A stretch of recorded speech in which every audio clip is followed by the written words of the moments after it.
project, Ghosts in Sunlight, it starts really in two separate moments, and they're 20 years apart. It's really inextricable from my personal history.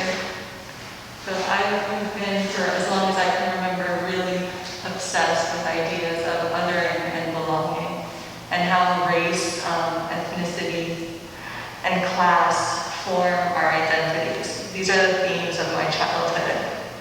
So I was born in Greece, and my family and I immigrated to the United States in 1980. We were poor and homeless, and we were really fortunate enough to be placed in a subsidized housing project in Queens called Marine Terrace. And so for context, Queens has 2.3 million people today, and 138 languages are spoken there. So it's rich in culture and made of immigrants. I'm from a pocket of Queens named Astoria, and Astoria could formally be called a ghetto. And I'm wondering, just as I'm saying the word ghetto, if you could just tune into what the word makes you feel, what associations it might bring up, and if there's any discomfort. Because there was for me to call my home a ghetto. But what's really been helpful in sort of coming to my work and coming to have more clear ideas about it has been reading other people's impressions of spaces like mine. So philosopher Tommy Shelby calls ghettos, or defines ghettos, as areas of concentrated, unjust disadvantage. So if we use that as a sort of working definition of the ghetto, then this place that's been the subject of my work is formally that. It's a 3-mile stretch of public housing projects. It begins with mine, it's called Marine Terrace, and it goes on to Ravenswood and Astoria houses, and it ends at Queensbridge. And Queensbridge is one of the most famous public houses in the US. It's the home of Nas, of Roxanne Shante, Mobb Deep, and many other hip-hop radicals. And this 3-mile stretch of ghetto is sandwiched by Rikers Island Correctional Facility on one end, and the bridge taking you over to Manhattan proper on the other. And you'll see a lot of images of this particular bridge in the work. And so the bridge is what takes you out of the ghetto. And for many of these, or at least for one of them, I've used a Ta-Nehisi Coates quote that says, "This chasm makes itself known to us in all sorts of ways." So it's the distance between both physical and emotional, between the ghetto communities that I'm describing and their more affluent counterparts across the bridge.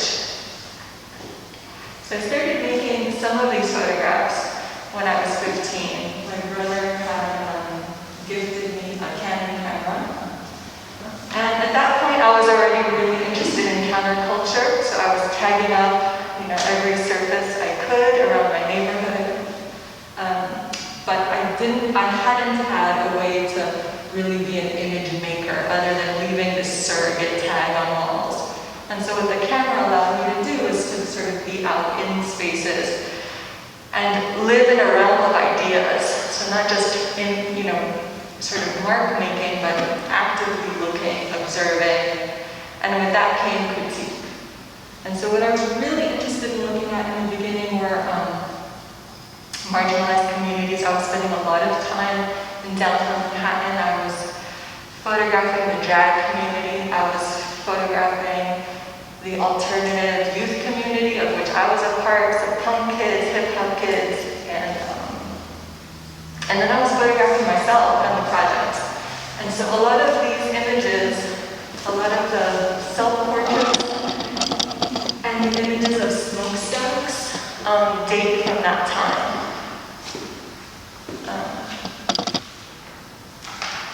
So it turns out that all of the work on and work out over the next 20 years, and in my art practice, were already held in those first photographs. And those ideas are about the home, the centrality of place. They're about surveillance, about privacy, about the politics of poverty, and about how to use art as a mode of resistance and expression. So my understanding of myself and my world from then till now really came about through my interactions with power. And a lot of this project focuses on power and how power is enforced and organized in ghetto communities. So first and foremost, I was observing my mother's labor. So women and women like her that were selling their labor as garment workers for less than living wages. So our poverty had nothing to do with work. All of these women, mostly women, were working more than 40-hour weeks, and it never amounted to a living wage. So that was the first premise. There was actually no way out of the poverty. There was nothing we were doing wrong. Another interaction with power that gave me a lot of information about how I'm considered and sort of was integral in forming an identity that, I had to spend, the next 3 decades dismantling, was through my interactions with public assistance programs. So coming into contact with social services, whether it was food stamp appointments or Medicaid appointments, one is basically grilled and interrogated. So there's a punitive aspect to public assistance programs. And that is sort of communicated to you in the nature of the questions themselves. So how invasive those questions are, how there's really nothing off limits, from your sexuality to your reproductive choices, to your partners, to how you spend your time. It's all free reign. And there's something very accusatory in that. So one way to understand that is, or how I understood it, is that there was this moral paternalism that was linking my family's behavior with our poverty. Another bit of my interaction with power that informed my understanding of myself were the rules and the aesthetics of my home. And we'll see a lot of that in the work. So living in public housing and subsidized housing comes with extreme violations of one's privacy. So on a yearly or bi-yearly basis, people that live in public housing must open their doors to home visits, to home inspections.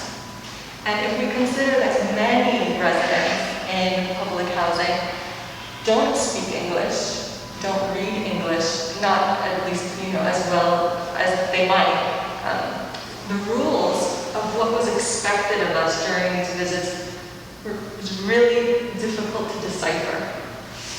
What was definite was that we were being judged in our homes. And so those violations of privacy were, coming from inside the home and outside the home. And so in my community and communities like mine, people often feel themselves in an antagonistic relationship with the state because their homes and their families and their lives are the locus of regulation and of scrutiny and of surveillance. These are communities that endure intrusions into their private spheres. And so there's some work over on this wall. One is called Unspoken Bargaining. And it's that unspoken bargain of, you paid for it for sure. That's another line that's in in one of the text photos. It's the opening line of an Amiri Baraka poem, because you pay for it for sure. Public assistance and all the help that one receives, sort of, it's a trade. It's a trade of your privacy, your agency, and your independence. So the power plant imagery in the project also emerges as the stand-in for state power and for the omnipresence of state power. The housing project that I grew up in is across the street from a power plant. You can't even make it up. It's there all the time. In the first or second picture, text photo on the wall, is one called exaggeration, and there I've tagged up words like inspected and regulated, exposed, degraded, humiliated, punished, deprived, all words that sound so sort of intensely exaggerated, but they're not. It's actually precisely the power dynamic in the ghetto.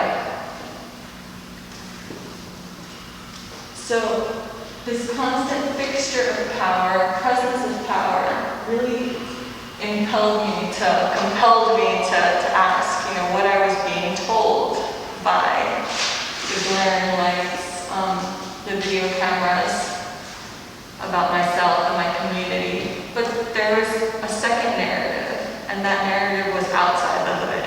So it's hearing, a predominantly white, middle-class, privileged American chorus referring to people's personal plights of suffering and personal plights of poverty in terms of morality and in terms of social burden, as if somehow poverty is a choice, and that poverty is somehow un-American. So it really distances people from civic life and civic engagement. So those two narratives together really completed, the project of othering me and my contemporaries. So when we cast entire sections of urban and working class, Black, brown, and immigrant people as the antithesis of the American tradition of hard work and independence, it allows for deeply racist and classist beliefs to take root in us. Whether or not we believe it or not, they become these sort of social perceptions. So a fine point of this narrative is that it's the individual's responsibility. So focusing on individualist rather than structural explanations of poverty. And this is what creates really entrenched biases against the poor.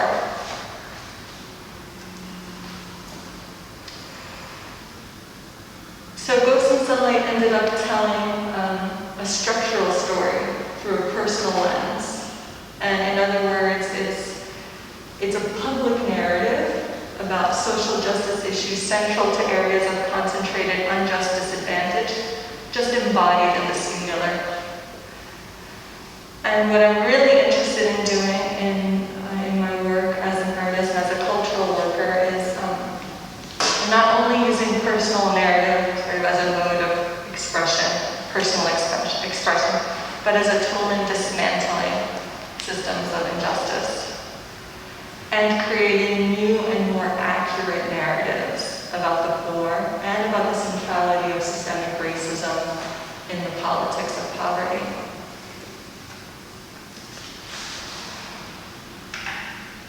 So there's nothing particularly remarkable about my story other than I'm telling it, I'm connecting my own dots, and I'm actively resisting narratives that are inaccurate. Words that are often used to describe my family's long-term relationship with public assistance is persistent or resorting to or accepting handouts. This is all sort of harmful language. This is how language is used as a political tool to create public enemies. James Baldwin he has a word for everything. He calls this unaware adoption of received ideas. So ideas that you haven't come up with, they're not from your experience, they're sort of received socially or culturally. He calls this unaware adoption of received ideas as a labyrinth of attitudes. A labyrinth, so thick and so difficult to wade through that it creates this enormous abyss between ourselves and our capacity to feel care or empathy or understanding toward the other. He says that these attitudes, or he describes these attitudes as historical and public, so that they have little to do with us as individuals, and they also have little to do with contemporary reality. And so I'd like to take a little break and invite you to consider how we might disengage from received ideas. So how might we, what could be some strategies to disengage from received ideas?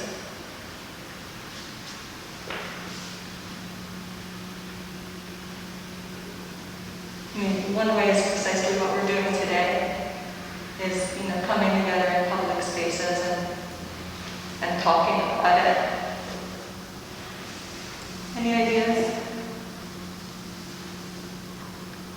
I would say just education in general, like educating yourself on what's actually going on, not just like the stereotypical stuff that you hear in politics and all that. Yeah. So it's engaging in what could be called anti-racist cultural pedagogy. So a way of learning and educating and talking about the structures around us, the power structures around us, and just becoming aware of them. Another way is of doing narrative change work. So using culture, the cultural terrain, which could also be, your clothing and your t-shirt and the music you listen to and what you talk about and how you talk about things and the language you use. So all of those things could be using the cultural terrain for narrative change work. And that's what I hope I'm doing with this project. It's trying to dismantle the perpetuation of inaccurate narratives that reproduce racist and classist ideologies despite us.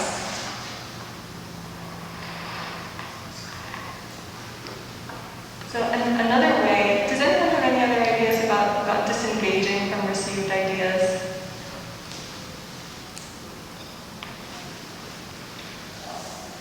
One way that I think could apply to all of us is to begin to connect one's personal history to larger histories.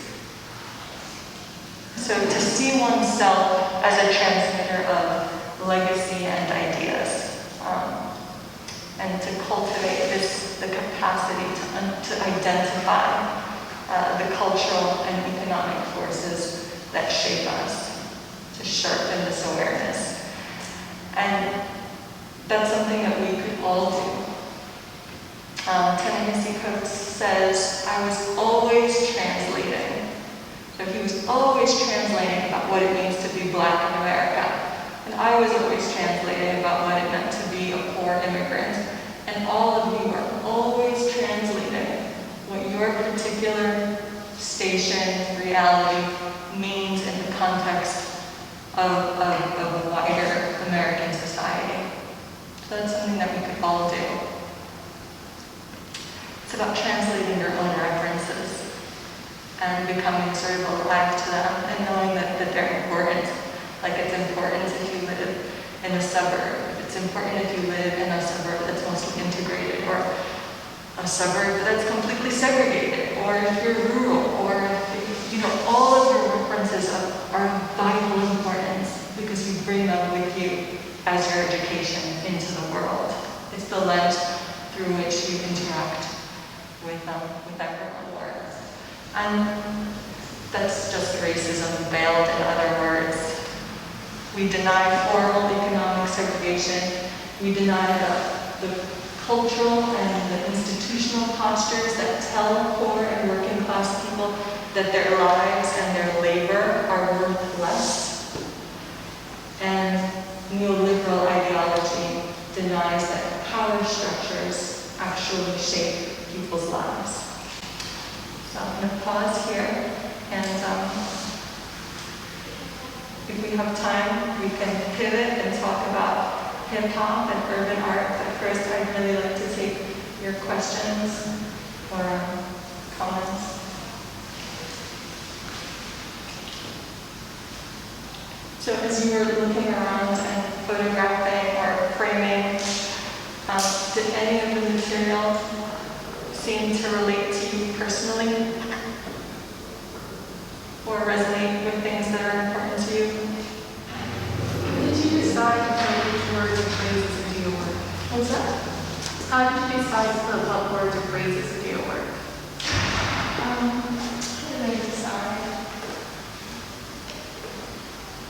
I mean, all the things that we've been talking about today, all of these issues are the things that I've been trying to figure out, trying to reflect on. And so I knew that there were things that I wanted to say. You know, like I really wanted to talk about labor. I really wanted to talk about my mother's labor.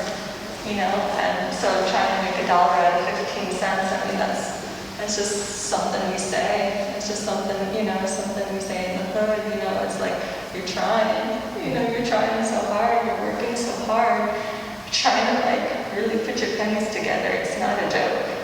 Like my mother was fighting over pennies. It was like whether a seam was worth 5 cents or 15 cents, made a difference in a week's salary. So I was really trying to like zero in on like what do I really want to say? What are the things that are like really, really troubling me, And like another piece is like poor discipline. It's true. I had to work that out, for a long, long time. Like I had issues about thinking I was lazy, about, thinking like there's just something different, about us and why we're not making it out. So it was really like coming, into contact with those about why people resist and refute work. It's not so simple. It's not as simple as having poor discipline or being lazy or being, sexually loose or all the, thousands of ways that people are framed that are inaccurate and not nuanced. Could you say a little bit about piecework in terms of being a seamstress and what that is? I don't know that everybody actually knows. Yeah, so, in the 90s and 2000s, early 2000s, there were still factories, garment factories in New York. There are fewer now, and the ones that are there are really specialized. But at that time, there were factories that were not unionized, so what we would sort of informally call sweatshops. So no unions, no insurance, no oversight of any kind. And women would get paid by the piece, so by the seam many times. So you would be putting together a dress and you'd be counting, or your boss would be counting, 1 seam, 2 seam, the zipper, the dart, and you'd like add that all up. And so a dress you could end up making a dress and you paid $1.25. And this was, not true just for my mother, but for many, many immigrant women in the neighborhood and all over Queens, all over New York. Immigrant women that didn't have the opportunity either to learn the language well or learn it well enough to get a higher paying job. So piecework, women's work, is central. Yes? Can I ask a question? So, New York is so different now than it was when you were growing up there. So how do you think about that in this work at all? And the economic changes there? I don't think New York is that different. Ah, I really don't think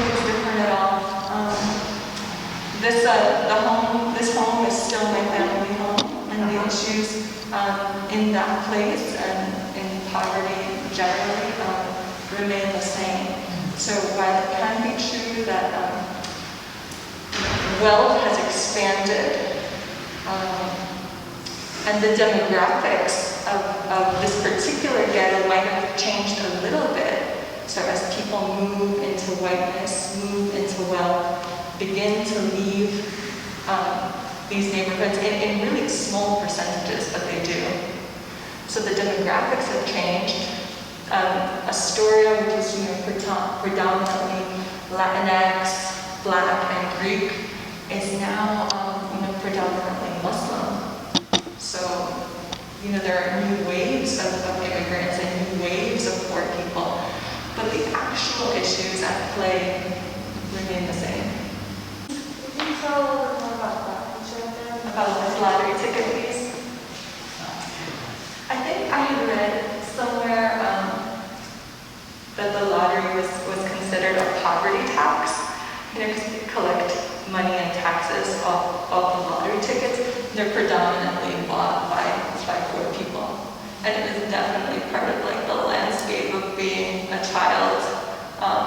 In my neighborhood was being sent up to the corner store to check your family's, your mom's lottery ticket.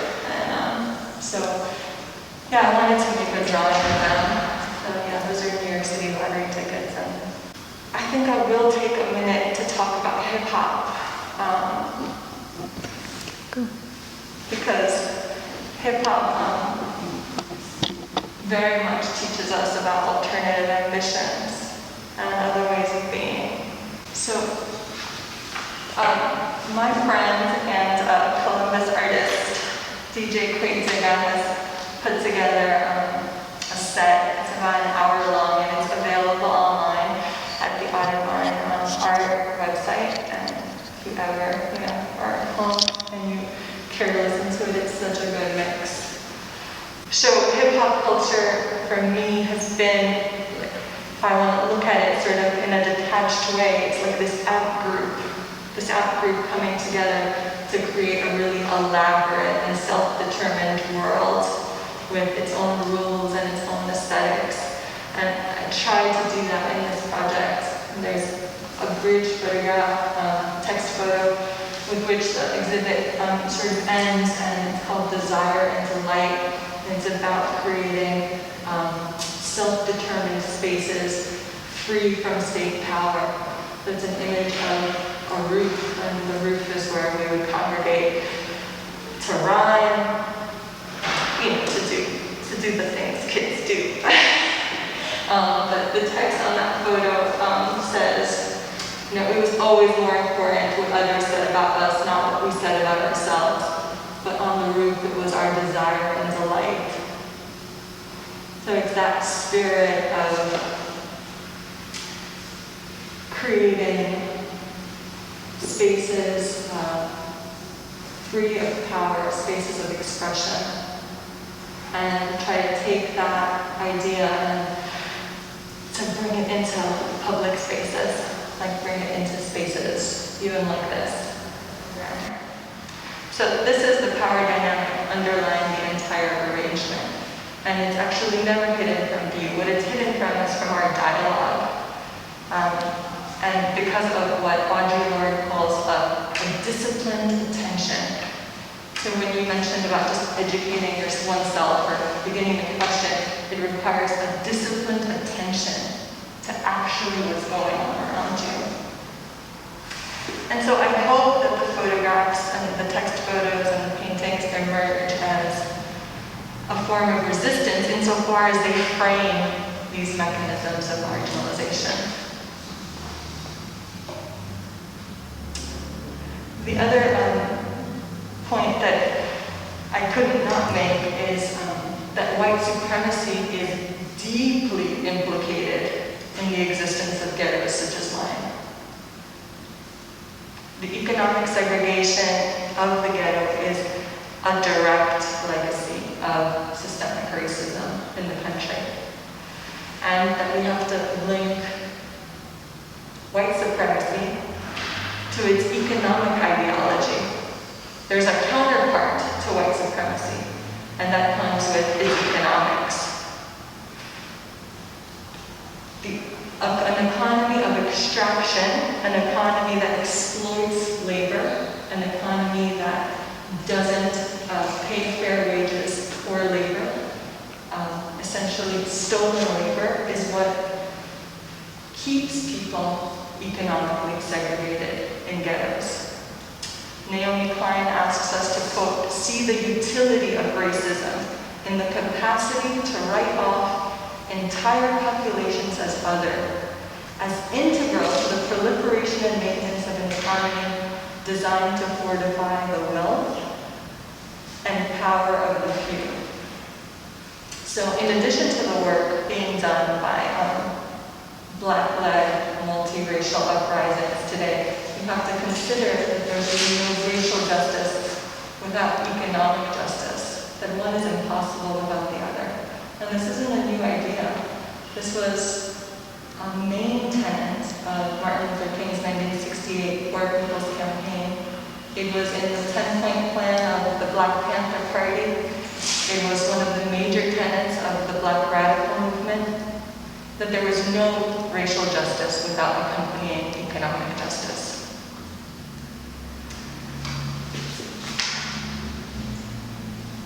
So, I just want to offer you some statistics, just to really feel the relevance of what we're talking about. Ohio has 1.6 million people living in poverty. In the United States, 43% of the population is living as poor or low income. That's 140 million people. 140 million people living in poverty. I would be happy to take any questions that you might have. How long does it take to make one of these pieces from start to finish?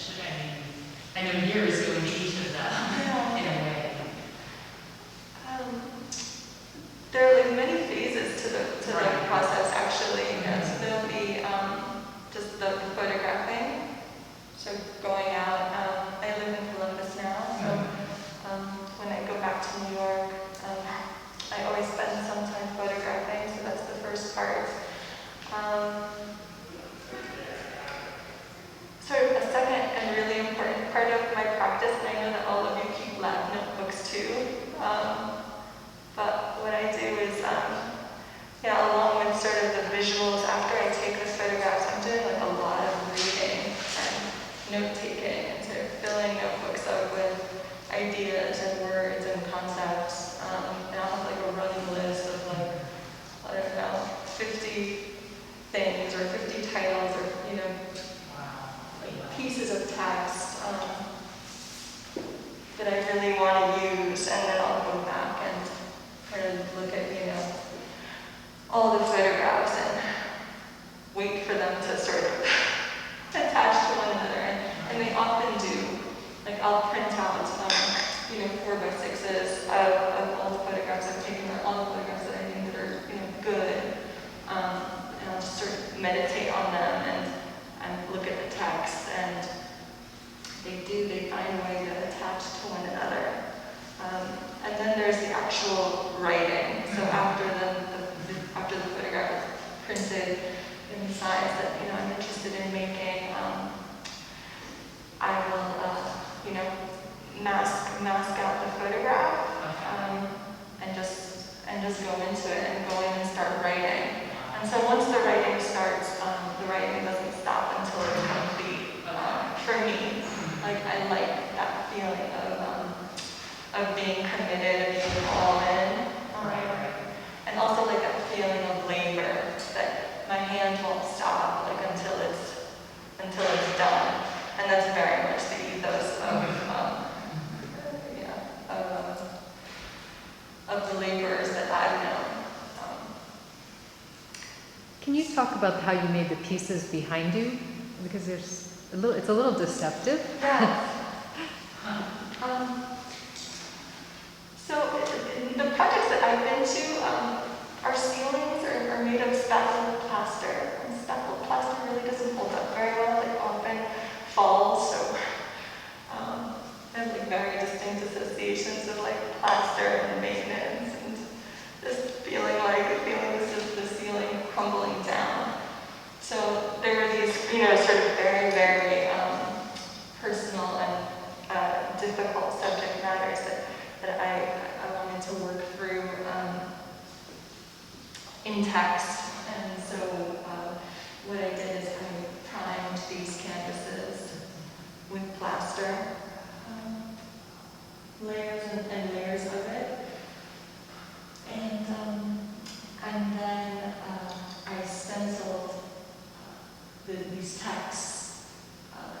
oilstick over the plaster.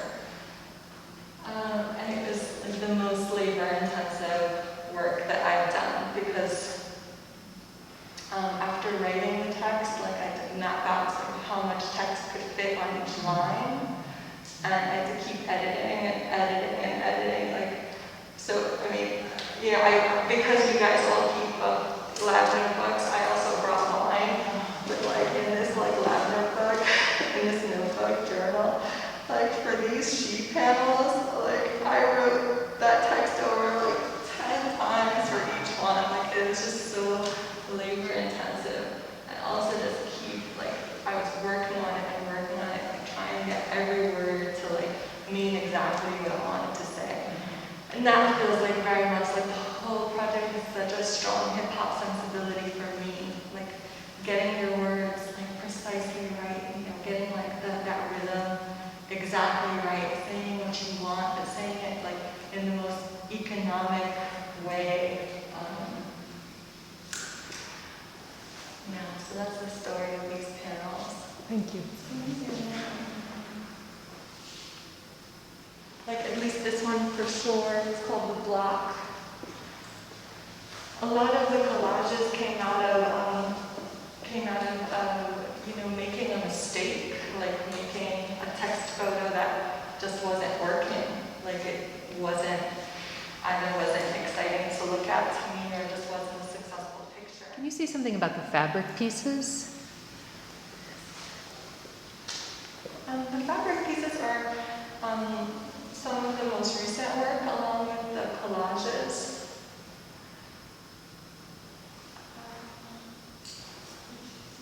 You know, I don't use any, it's this and the final two. I was very consciously decided not to use other people's images in the work. There was no way I was going to objectify anyone other than the buildings, other than the projects, and myself. Okay, so in the project, I think that the portraits of myself, they function less as self-portraits and just as like the intimate, like the holder of the intimate human beings living behind the walls.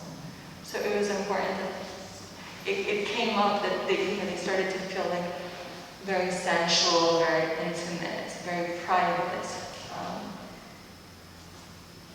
But I was, using them intentionally, which felt empowering in and of itself.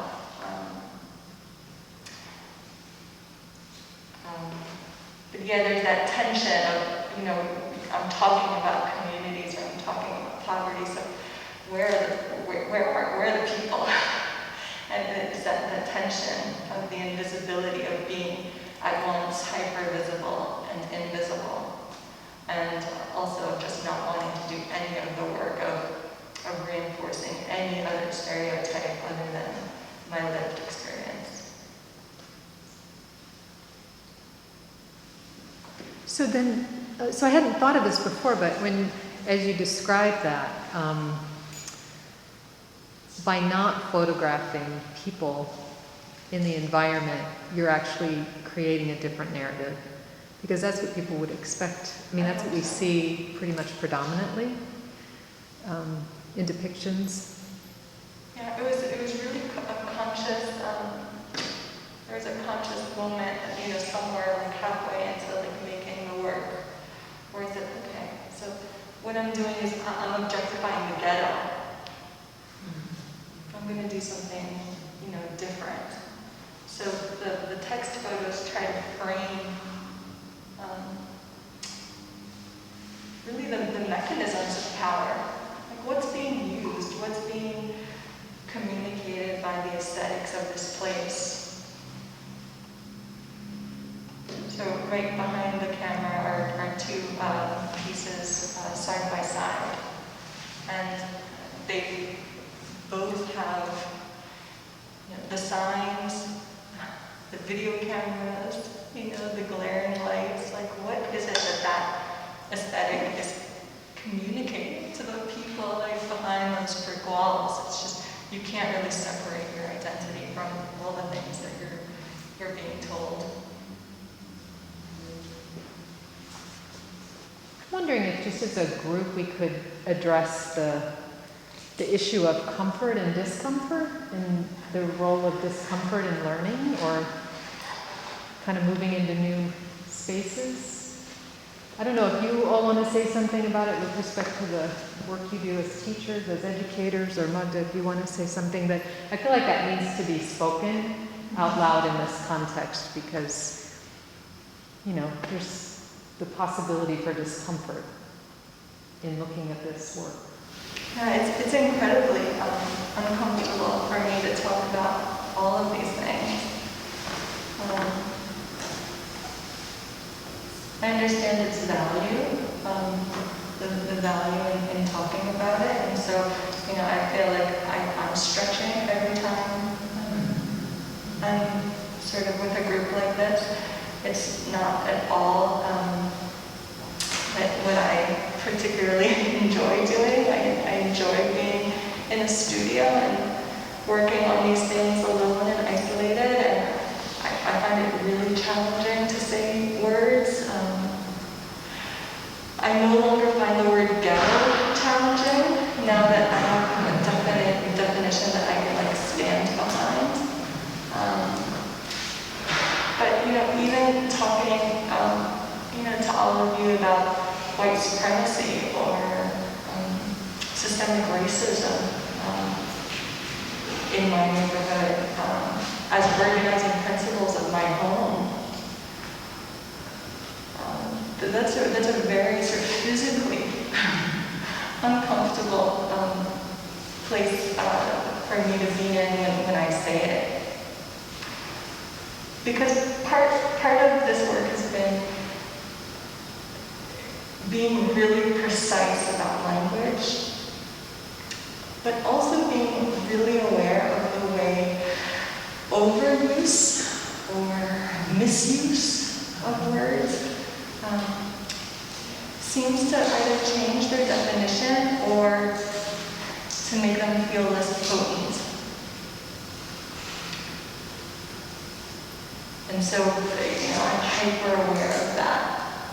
And I wonder what it sounds like to other people's ears. Like when I asked you earlier, what does it feel like to hear the word ghetto? It wasn't rhetorical. I'm so curious. I know I've gone through a process of sort of working that out for myself. I'm so curious what your associations could be or your discomfort or just what do words sound like to you? Because that carries in it so much information. Would anybody be willing to share that with me? We use words like when someone's, sort of living a little bit outside of the bounds of what's considered acceptable, we'll say oh, that's so ghetto, or she's so ghetto, or he's so ghetto, or so there are very strong associations with that word, but yeah, discomfort is definitely part of the process. Magda, I can't thank you enough for being willing to come here and to talk about your work, to talk about your lived experience, and to frame it not only in the context of some great and very important writers and authors, but also in the context of aesthetics. We often think of aesthetics as strictly beautiful, that's often a common idea that comes up in our minds when we think of something as being aesthetic. And you've really expanded that and deepened it and made it much more potent, if I can say that. So thank you so much for being here.